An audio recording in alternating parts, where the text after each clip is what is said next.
Salam alaikum, monsieur Guasmi. Si vous le permettez, je vais vous voyer. C'est le respect des anciens, on va dire. Je vois que vous avez encore la pêche à 69 ans, vous arrivez à faire des saltos quand même. Si je dois donner une note à votre discours, je vous donne 2 sur 10. Un point pour le déplacement et un point pour avoir gaspillé votre salive. Bon, c'est bien déjà. Vous aviez presque raison quand vous avez dit que si Abu Lahab n'avait qu'à se convertir et il foutait en l'air le code du 19. On va arrêter, monsieur Guasmi, ce n'est pas le code du 19, car dans le Coran, il n'y a pas de code du 19, d'accord? Le Coran n'est pas le Da Vinci Code, monsieur. Le code du 19, il est simplement dans l'imagination des illuminés, des gens qui sont perturbés mentalement. Le Coran, lui, qui est la parole d'Allah Azza wa Jal, parle simplement d'un chiffre, qui est le 19, et non d'un code ou d'une codification. Et Abu Lahab, il avait juste à se convertir et il foutait en l'air le Coran. Et il avait le temps pour ça d'ailleurs, car après la révélation de ces versets, il a quand même vécu une quinzaine d'années. Alors j'ai analysé quelques-uns de vos propos et j'en ai conclu que votre niveau de connaissance est très très faible, je dirais même inexistant. 1h15 de vidéo, vous avez cité 3 versets dont vous-même n'avez pas compris l'essence. C'est très intriguant quand même. Quand Allah Azza wa Jal parle des 2 mains d'Abu Lahab, il ne parle pas de ses mains physiques, mais de son pouvoir, de sa notoriété, de sa force, et qui vient, comme il est précisé dans le verset numéro 2, de sa fortune et de ses biens. Dans cette sourate, le message que veut faire passer Allah en symbolisant Abu Lahab, c'est que les personnes qui sont comme Abu Lahab auront le même sort que lui. C'est-à-dire les personnes de mauvaise foi, de mauvais caractère, indécentes et malséantes, qui sont perverties à cause de leur richesse et de leur notoriété, qui répondent à l'invitation au Coran par des injures et des diffamations, qui rabaissent, qui dénigrent, qui ont du mépris envers les personnes qui invitent à la parole d'Allah, donc au Coran, sont les Abdul Uzza et Jamil des temps modernes. Donc leur sort sera comme leur prototype Abu Lahab et Jamil. Abu Lahab, il est mort, mais le Abu Lahabisme sera présent de tout temps et en tout lieu. D'ailleurs, si vous regardez mes vidéos, vous verrez qu'elles sont destinées en quelque sorte aux Abu Lahab de notre époque. Alors quand j'ai commencé à faire cette vidéo, j'avais l'intention de révéler certaines vérités. Mais à l'écoute de votre discours, mensonger et diffamatoire, j'ai estimé que vous en valiez pas la peine. Et parmi ces mensonges et diffamations envers Allah et son prophète, il y a un exemple, vous avez la sourate 21. Vous interprétez mal le verset, et la raison c'est que vous confondez khawf et khushu. Khushu qui veut dire avoir un profond respect, et non une crainte, une peur. Il ne faut pas avoir peur d'Allah, monsieur. Une foi, une croyance construite sur la peur n'est pas une croyance sincère. D'accord? Vous parlez aussi de serrer la main d'une femme. Et vous dites, nous pensons que. Donc vous voyez, vous venez d'avouer que tout passe par la pensée. Si vous serrez la main d'une femme sans avoir de pensée ou d'arrière-pensée, où est le mal? Ce sont les gens qui sont dérangés mentalement qui ont des pensées quant aux mains, aux pieds, aux cheveux d'une femme, monsieur. Ce n'est pas le souhait d'Allah Azza wa Jal. C'est pour cela que le Coran donne beaucoup d'importance à l'éducation. L'éducation. Alors vous parlez aussi d'islamophobie, mais je vais m'abstenir de ce sujet, dans la mesure où pour moi l'islam n'existe pas. Il y a des croyances, certes, qui sont appelées islam, mais ce sont des croyances falsches. Ce sont des contrefaçons. Ensuite, vous parlez d'un code du 19, sur lequel je vais revenir, et vous dites que ce sont les hurufu muqatta'a, c'est-à-dire les elif, lam, mim, etc., qui sont dans cette sourate.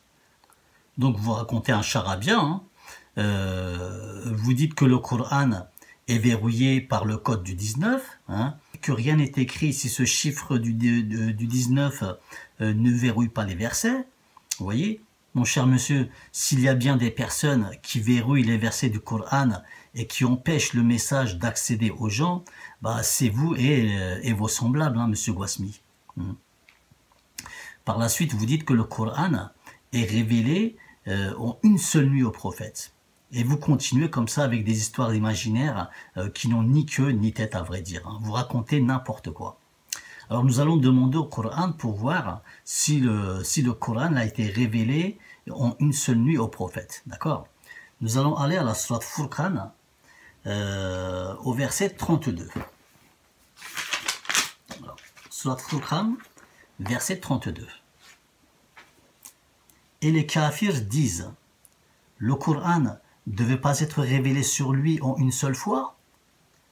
Nous l'avons révélé ainsi en fragments, morceau par morceau, afin de l'installer solidement dans ton cœur.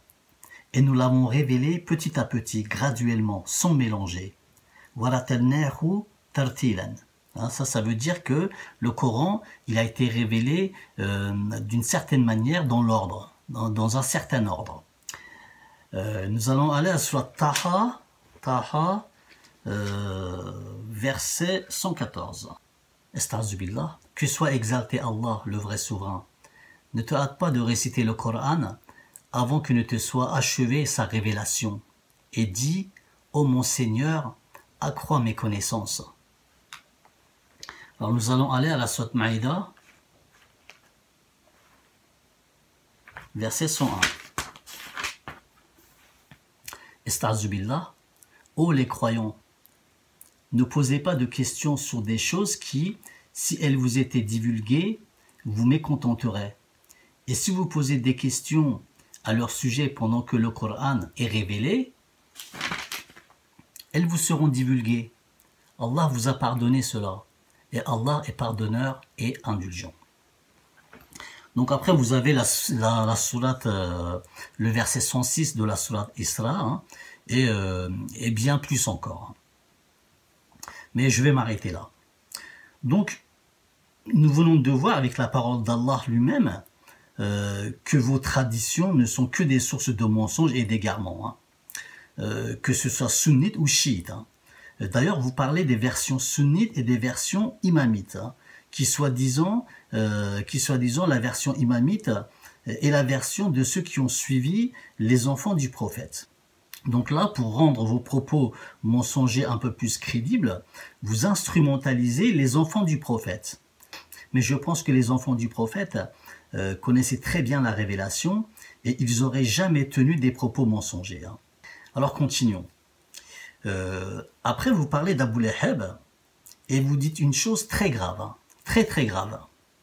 Alors vous dites, Dieu condamne cette personne, en parlant d'Abu Lahab, à ne pas être musulman.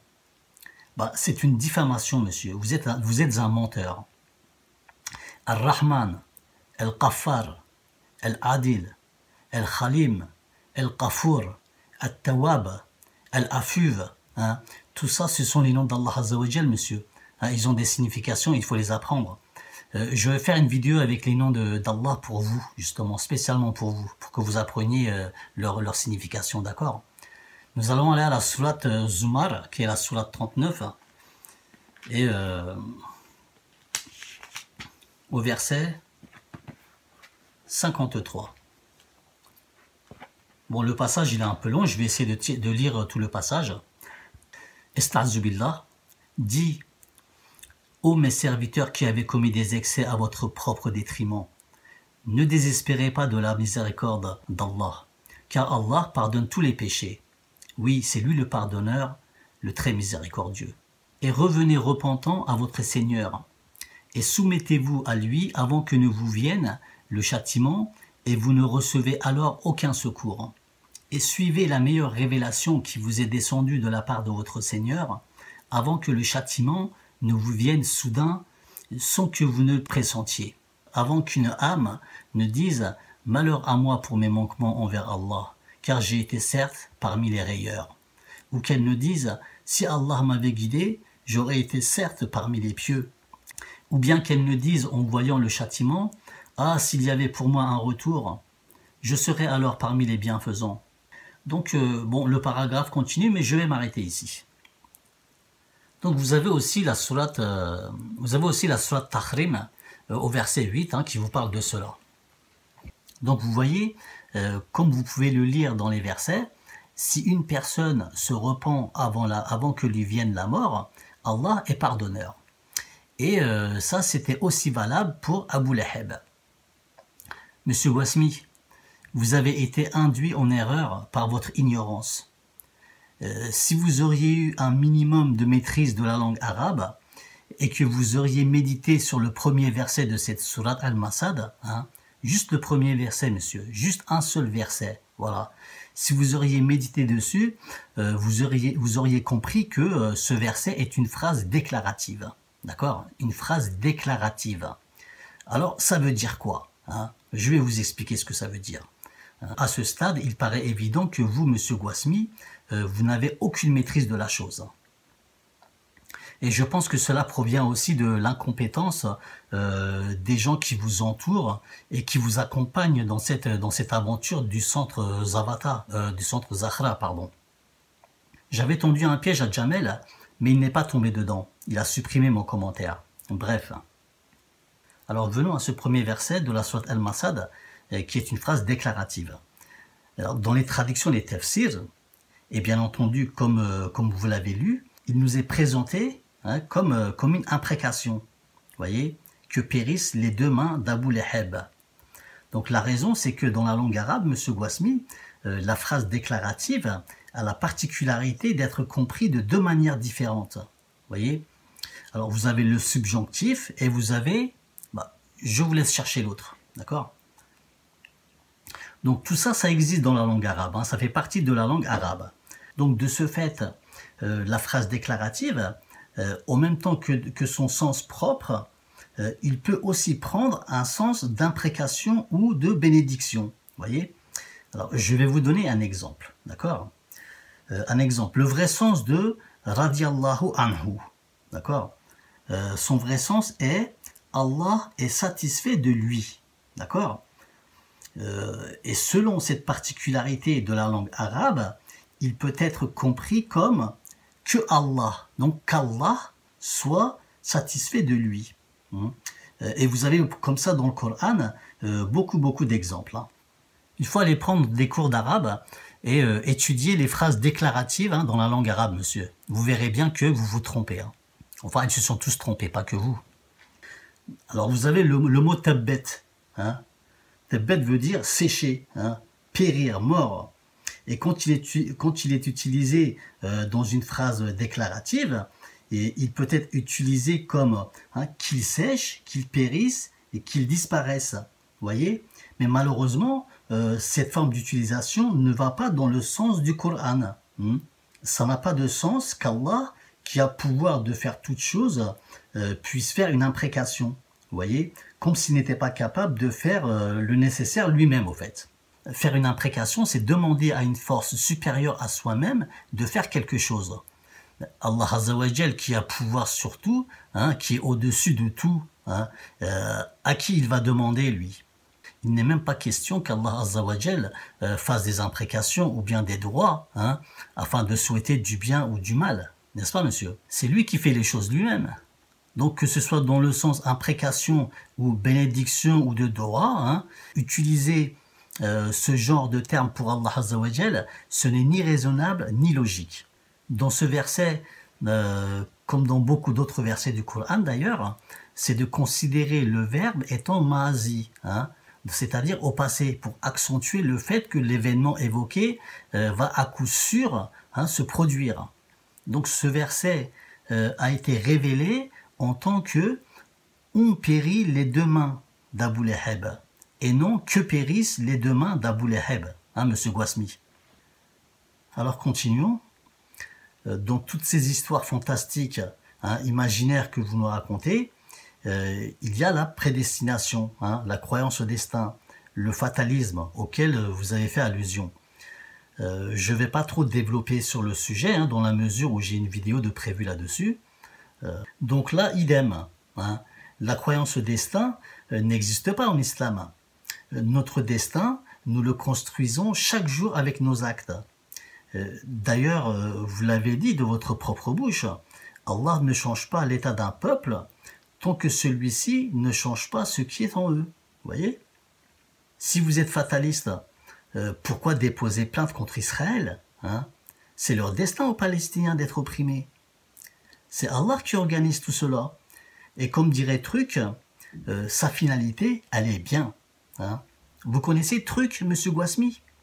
Truc, c'est le kafir qui veut éteindre la lumière d'Allah Azzawajal avec son cerveau de mollusque. C'est le personnage qui a dit que quand on s'incline pendant la prière, le dos se transforme en une antenne, en un émetteur, et que l'énergie monte du dos vers le ciel. Hein. Et il avait aussi dit que le cœur était l'organe de réflexion, hein, et que la science d'aujourd'hui n'était pas assez évoluée pour le découvrir. Subhanallah. Bien sûr, par la suite, il a essayé de se rattraper en disant que c'était le cœur de l'âme, hein, sans pour autant reconnaître ses erreurs, bien sûr. Hein. Ben moi, je rajouterais que sa tête est son postérieur, car il passe son temps à raconter de la merde, celui-là. Sauf quand il récite les versets du Coran en arabe, bien sûr. Regardez, je vais vous le présenter, monsieur Guasmi. Ce que nous ressentons comme bien ou mal en fonction des événements positifs ou négatifs fait-il partie du programme d'Allah? Très bien. C'est une très bonne question. Et là, j'ai un conseil à vous donner. Tout ce qui se passe autour d'eux, ne le prenez pas ou ne lui donnez pas de valeur plus de la valeur d'un film de cinéma que vous regardez à la télé ou au cinéma. Car de toute façon, écoutez bien, hein, Israël frappe Palestine, par exemple. Les États-Unis lancent des bombes en Irak, ok, etc., etc. C'est des événements, certes, qui nous rendent tristes, qui sont pas bien, beaucoup de gens souffrent, etc. Par contre, sachez que si Allah voulait empêcher cette guerre, par exemple, cette chose-là, il l'empêche. D'ailleurs, Allah empêche la majorité, plus de 90% des guerres que les humains désirent provoquer. Très bien. Tant que la chose, Allah a donné son aval pour que la chose existe. Ça veut pas dire que la chose, elle est bien. Par contre, sa finalité, elle est extraordinaire. Sa finalité, elle est bien. Alors, accepter ce qui se passe autour de nous, ça nous aide à accepter de se dire sûr et certain, Allah, il n'est pas, je sais pas, je serai pas plus, j'ai pas plus de compassion par rapport à cette chose-là que Allah Azzawajal. Ça c'est sûr et certain. Tant qu'Allah a laissé cette chose-là, Allah l'a laissé se produire, sûr et certain, pour une bonne finalité, simplement à cet instant-là, je me dis, que dois-je faire? Donc vous voyez, que peut faire l'ONU contre la volonté d'Allah Azzawajal? Pas grand-chose à mon avis. Hein. C'est d'ailleurs pour cela qu'ils n'ont jamais bougé un orteil. Donc voilà. Alors vous avez d'un côté, vous qui soi-disant bougez pour les Palestiniens, et vous avez Truc qui dit que cela vient d'Allah et qu'il ne faut pas donner plus d'importance qu'un film à la télé. Et tout cela avec le sourire, bien sûr. Vous voyez? La croyance au destin, M. Guasmi, a été inventée pour renforcer la lâcheté des gens, hein, pour les déresponsabiliser et légitimer des crimes, entre autres. Allah Azzawajal, dans le Coran, dit « Ud'ouni estajib lakum » hein. Appelez-moi pour que je vous réponde. Demandez-moi pour que je vous donne. Hein. Il ne dit pas que tu le demandes ou non, c'est déjà écrit, voyons. J'ai aussi une vidéo prévue là-dessus, hein, sur la croyance au destin. Alors venons maintenant au chiffre 19, M. Guasmi. Nous allons garder Truc avec nous, hein, si vous le permettez, car lui aussi il adhère à ce chiffre 19, à cette théorie, et qu'il croit que le Coran est une grille de loto. Mais d'abord, j'aimerais vous exposer quelque chose de bouleversant, si vous le voulez. Bien sûr, bouleversant pour ceux qui ont un état d'âme, hein, une conscience. Alors soyez attentifs, je vous prie. Regardez. Ceci est un livre. D'accord?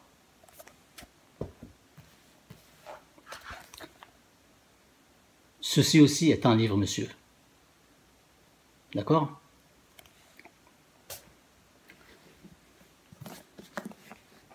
Et ceci aussi est un livre.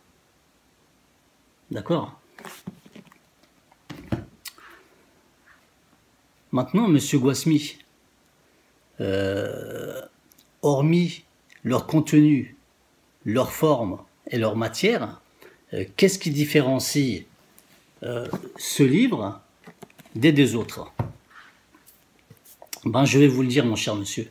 Ce livre que nous, musulmans, considérons contenir la parole d'Allah Azza wa Jal, hein, créateur de toutes choses, hein, est le seul livre au monde, hein, le seul livre sur cette planète à être dans le désordre. Voilà. Donc voilà, c'est ce que je voulais dire. Je ne sais pas ce que ça vous fait, vous, hein, probablement pas grand-chose, hein, puisque vous n'en êtes pas inquiété pendant 69 ans. Mais moi, personnellement, ça me touche beaucoup quand même. Voilà. Donc continuons. Maintenant, Rachid Khalifa. Alors, Rachid Khalifa était juste un illuminé comme tant d'autres. Hein. Il a fait connaissance avec le Coran grâce à un ordinateur.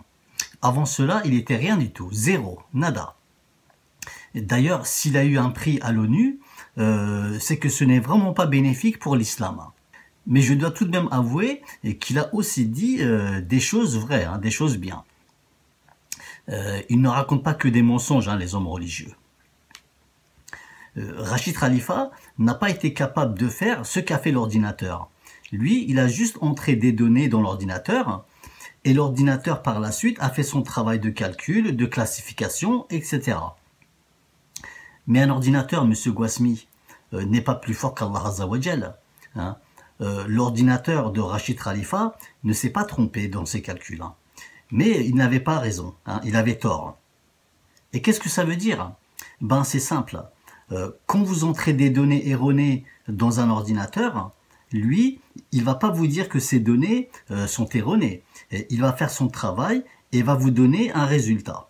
Alors, je vais vous donner un exemple très simple afin que vous puissiez comprendre, car à votre âge, vous n'avez plus les réflexes de votre jeunesse. Hein. Et j'aime bien donner des exemples simples afin que les personnes qui m'écoutent puissent comprendre facilement. D'accord? Alors, on va dire qu'une personne m'amène une pièce, hein, quelle que soit sa matière, hein, d'une forme rectangulaire, dont les côtés mesurent 7 cm et 6 cm. Mais la personne qui m'a amené cette pièce, elle s'est trompée dans les mesures et me donne comme dimension 7 cm et 5 cm. Donc moi, qui suis bête et discipliné, je ne prends pas la peine de vérifier les mesures qu'on m'a transmises et je rentre les données dans l'ordinateur. Alors, que fait l'ordi? Il calcule et me sort un résultat comme 35 cm². Alors que la pièce, en réalité, fait 42 cm². D'accord? Maintenant, est-ce que l'ordinateur s'est trompé? Non. Mais le résultat par rapport aux vraies valeurs de la pièce est erroné. Hein? Idem pour Rachid Khalifa. Ce n'est pas le Coran qu'il a mis dans l'ordinateur, mais un mushraf qui représente des anomalies. Donc le résultat ne peut être qu'erroné. Maintenant, monsieur Guasmi, et truc aussi bien sûr, regardez hein, comment je vais détruire votre code du 19 avec l'aide d'Allah Azza wa Jal, Inch'Allah. Nous allons aller à la sourate Al-Fatiha.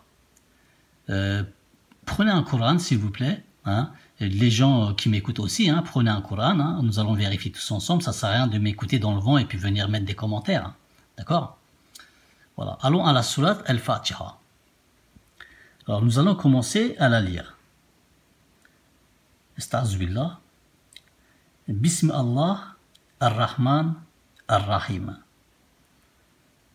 Et nous allons nous arrêter là. C'était le premier verset. Maintenant, question pour vous, monsieur Guasmi. C'est qui parle ici? Voilà, au premier verset. Hein? Qui c'est qui parle? Ce n'est pas Allah. Hein? Nous sommes bien clairs. Dans le Coran, monsieur Guasmi, quand Allah Azza wa Jal fait parler le prophète, il dit « Dis-leur, raconte-leur, rappelle-leur, dis voyez, même pour les autres discours, quand il fait parler des personnages, il dit ils dirent ou ils disent. Vous voyez? Donc présenter comme ça la sourate Fatiha est comme une préface mise par le prophète au début du Coran. Parce que là, c'est le prophète qui parle directement. Vous voyez? Et toujours sous cette forme au début du Coran, la sourate Fatiha peut aussi devenir un outil de propagande pour certains esprits ignorants, qui trouveraient dans cette faille une raison pour exclure le prophète alayhi salam du din. Il pourrait dire que le prophète a rajouté ses propres paroles au Coran. Et de toute manière, certaines personnes, certains kafirs, c'est ce qu'ils ont dit. Voilà. Bref, en vérité, la sourate Fatiha, elle fait partie d'une autre sourate. D'accord? Elle est un passage dans une autre sourate. Vous comprenez, monsieur Gouasmi? Le moushaf que vous avez, c'est le moushaf de Othman. Le comité qui a réorganisé le moushaf ont estimé mettre ces 7 versets au début du moushaf. Bon, il y a bien sûr une raison à cela, mais ça c'est un autre sujet. Et dans votre moushaf, il y a aussi un exemple, tous les Bismillahirrahmanirrahim, vous voyez, qui sont au début de chaque verset. Même ça, ce n'est pas Allah qui a placé dans le moushaf au début de chaque verset les Bismillahirrahmanirrahim. Ça a été mis par le comité qui a réorganisé le Coran, enfin le moushaf. Donc, en finalité, monsieur Gouasmi, quand on remet la sourate Fatiha à sa place, la théorie de Rachid Khalifa tombe à l'eau. D'ailleurs, toutes les fausses théories tombent à l'eau. Et quand on met le Coran à sa forme initiale, toutes ces théories, on les détruit à jamais. Voilà. L'ordinateur a donné des bonnes réponses par rapport à un moushaf erroné, et non au Coran. Maintenant, de quelle sourate est tirée la sourate Fatiha, ou bien de quel paragraphe vient-elle? Écoutez, moi je le sais, d'accord, mais bien sûr, il est hors de question que je vous dévoile ça ici. Pour cela, il faut le mériter. Si je vois que vous n'êtes pas un Abou Lahhabiste, que vous faites un pas vers Allah, moi, Ismaël Kiba, je m'engage à vous dire l'emplacement de cette sourate Al-Fatiha. D'accord? Et bien entendu, d'autres choses encore, sur lesquelles vous racontez des mensonges. Donc, voilà, monsieur Gouasmi. 69 ans de présence sur la Terre, et vous avez vécu avec des fables, des histoires pour les enfants. Vous voyez? Vous n'avez pas été capable de comprendre des versets apparents et clairs. Par contre, vous inventez des histoires sur un chiffre 19 dont le Coran ne donne aucune information. Bon, il est évident que ce chiffre 19 est un chiffre mystérieux, mais ce n'est certainement pas un code comme sorti de votre imagination. Les futures générations, Inch'Allah, travailleront dessus, mais en se basant sur le Coran qu'on leur transmettra et non un moushaf erroné rendu incompréhensible. Est-ce que vous connaissez l'histoire des 30 singes et un Coran? Ils étaient pourtant 30, mais Allah ne leur a pas ouvert les portes de son savoir à ces kafirs. Voilà. Alors, avant de clôturer, j'aimerais vous lire les versets dont j'ai donné les références à l'imam chanteur. Alors, ce sont les versets 103 à 106 de la sourate 18, la sourate Kaif. La sourate que vous aimez bien d'ailleurs. Donc, sourate Kaif, versets 103 à 106. Esta'zubillah dit: voulez-vous que nous vous apprenions lesquels sont les plus grands perdants en œuvre? Ceux dont l'effort dans la vie présente s'est égaré alors qu'ils s'imaginent faire le bien. Ceux-là qui ont nié les signes de leur Seigneur ainsi que sa rencontre, leurs actions sont donc vaines. Nous leur assignerons pas de poids au jour de la résurrection. C'est que leur rétribution sera l'enfer pour avoir mécru et pris en raillerie mes signes et mes messagers. Donc, monsieur Gouasmi, pour le moment, vous faites partie de ces personnes qui ne seront pas jugées. Allah Azza wa Jal ne va même pas se prendre la tête avec vous, monsieur Gouasmi. C'est directement l'enfer. Même votre châle en damier ne vous sauvera pas ce jour-là. Vous pouvez toujours essayer de vous consoler en vous inventant des histoires. Mais ça ne changera pas grand-chose, à vrai dire. Voilà.